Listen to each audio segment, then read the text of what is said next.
दूसरी परंपराओं में कथावाचकों को सिर्फ कथावाचक के पैसे से मतलब रह जाता है। कथा सुना दी, हमारी वाचना हो गई, हमारी राशि, हमारी दान दक्षिणा दीजिए, बाकी जो हो रहा है तो होने दीजिए। इसका दुष्प्रभाव आप जब आरटीआई की जानकारी लेंगे शासन से कि इस देश में प्रतिवर्ष कितने गर्भपात होते हैं, लीगल और इल्लीगल, जब आप जानकारी लगाइए, बैठे बैठे वीडियो गेम मत खेलिए, बैठे बैठे शासन से पूछिए, बताइए क्या दस्तावेज हैं, क्या एविडेंस है आपके पास, कितनी सारे इल्लीगल आपके यहाँ गर्भपात हुआ है, कितना लीगल अबॉर्ट हुआ है, तब आपको पता चलेगा कि संख्या कितनी ज़्यादा बढ़ती चली जा रही है। और यही हिंसा का माहौल है जिसको रोकने के लिए साधु संत अपने स्तर पर प्रयास करते हैं। वह मदन मंजरी की कहानी सिर्फ कहानी नहीं है, हमारे आपके घर में घटती है ये बात। जवान बेटियों को सुरक्षा देने के लिए माता पिता, जवान बेटियों को सुरक्षा की बात तो आती है, बेटे को खुला छोड़ दिया जाता है। अरे जो का कर है, अगर बेटे सुरक्षित हैं तो बहनें सुरक्षित हैं। रक्षाबंधन का दिन निकला है, गुरुजी ने नेमावर में जब रक्षाबंधन मना रहे थे तो मंच पर बड़ी बात कह दी थी। गुरुजी ने कह दिया था, हम बहन को बहन तो मानते हैं लेकिन सिर्फ अपनी बहन को बहन मानते हैं। आचार्य जी ने जब ये बात कही थी तो लोग मैं खुद पलट करके गुरुजी को देखने लगा था। आचार्य जी ने कहा कि लोग बहन को बहन तो मानते हैं लेकिन सिर्फ अपनी बहन को बहन मानते हैं, और जब तक हम सिर्फ अपनों के लिए अच्छे रहेंगे तब तक हम इस दुनिया में बहुत बुरे रहेंगे, क्योंकि हम सिर्फ अपनों के लिए अच्छे हैं। हमारी बहन बहन है, दूसरे की बहन बहन नहीं है। लड़कों को इस बात की शिक्षा दी जानी चाहिए, दी जाती थी पहले, तुम किसी की बहन के साथ गलत करोगे तो कोई तुम्हारी बहन के साथ भी गलत कर सकता है, क्योंकि तुम्हारे घर के अंदर भी बहन है। तो जब सरस्वती शिशु मंदिर में, भारतीय बाल विद्या निकेतनों में पढ़ने वाले जो विद्यार्थी रहते थे, उनको शुरू से भैया बहन भैया बहन भैया बहन शब्द दिया जाता था। ये भैया ये बहन, ये भैया ये बहन। तो ये भैया बहन के शब्द की बार बार दिमाग में जाते थे तो उसकी कीमत बढ़ती थी। मैडम को मैडम और मिस नहीं कह सकते, उनको दीदी कहना पड़ता था। दीदी जी, आचार्य जी, ये शब्दों से शब्द का ये प्रभाव पड़ता था कि देखने की दृष्टि, विजन बदल जाता था।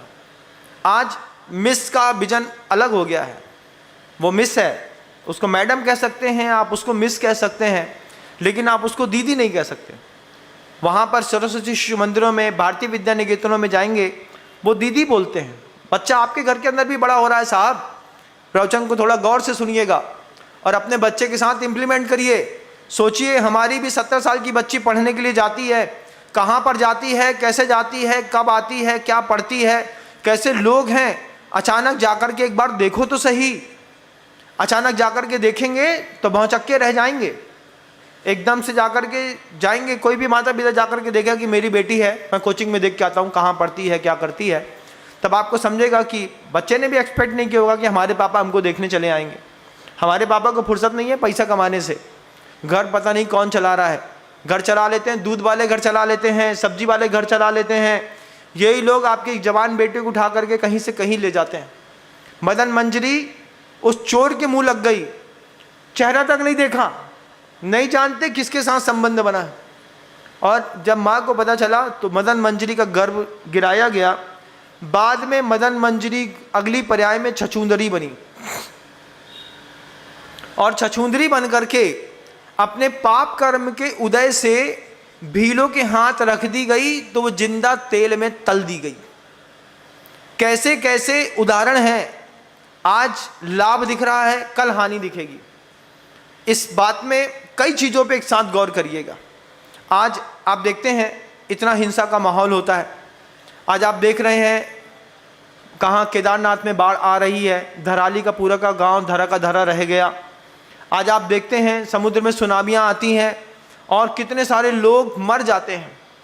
इसमें कहीं ना कहीं व्यक्ति कोई निकाचित कर्म का बंध तो करता होगा। निकाचित कर्म के बंध किए बिना आप ऐसा कर नहीं सकते। तो महाराज, समुद्र में डूबने में काहे का निकाचित कर्म का बंध? जहाज टूट गया, इसमें कौन सा निकाचित कर्म का बंध? आप देखो, उदाहरण देता हूं, आपको दिखाई देगा। आपने स्विमिंग पूल में ऊपर से छलांग मारी, छलांग मार करके नीचे घुसे, अपने इंद्रिय के भोग और लावण्यमयी काया के आनंद के लिए आपने फिर जंप मारी, फिर अनछने पानी को इधर से उधर, उधर से इधर किया। आपको पानी में, स्विमिंग पूल में डूबने में बड़ा आनंद आया महाराज। अब यही प्रतिक्रिया घटेगी। आपने फ्लश किया, टॉयलेट सीट में गए, आपने फ्लश का बटन दबाया, 9 लीटर पानी अनछना सामने पूरे के उसको वेस्टेज मटेरियल को लेकर के छर्र कर करके बह गया। अब यही टाइम उस वक्त देखिएगा जब बड़े बड़े शिपिंग यार्ड से बकरियां हैं, गाय हैं, ट्रांसपोर्ट की जाती हैं। जब ये गाय बकरियां ट्रांसपोर्ट की जाती हैं और ये ट्रांसपोर्ट की जाने वाली जो बकरियां और गाय होती हैं, जब अचानक जहाज का वजन बढ़ता है या लेवल इधर से इधर होता है, आपको पता नहीं है 20-20 हजार बकरियां समुद्र में जिंदा फेंक दी जाती हैं जहाज का वजन कम करने के लिए। किसको नीचे उतारेंगे? सामान फेंक नहीं सकते, इंसान को फेंक नहीं सकते। अब गाय हैं, 1000 गाय 20 समुद्र में फेंक दी गई। क्यों फेंक दी गई? क्योंकि जहाज का वजन ज़्यादा हो गया था, लौट सकते नहीं, डुबा सकते नहीं, तो सबसे पहले उन्हीं लोगों को फेंका जाता है। निकाचित कर्म बांधा। आज स्विमिंग पूल में डूब करके नहाने का बड़ा मज़ा है, आज झील में नहाने का मज़ा है, आज आपको अच्छे तालाब में नहाने का बढ़िया अच्छा आनंद आ रहा है, आप आनंद ले रहे हैं अनछने पानी का। यही अनछना पानी जब समुद्र में आपको निकाचित कर्म बांध करके डुबोएगा तो आज का लाभ कल की हानि के रूप में आपको दिखाई देने लगेगा। फिर आप कहेंगे महाराज बड़ा गड़बड़ हुआ, जो शिप था वो 20 से 2 टुकड़ा हो गया। टाइटैनिक तो आपने देखा ही है, उस टाइटैनिक में कितने 2000 से ऊपर लोग शांत हो गए थे। उनका भी कोई ना कोई निकाचित बंद तो होगा। आप भी कोई ना कोई निकाचित बंद तो करते हैं सुबह से लेकर शाम तक। लेकिन अगर आपको मेरी वीडियो अच्छी लगती है तो प्लीज़ मेरे चैनल को लाइक करें, शेयर करें और सब्सक्राइब करें। Thank you.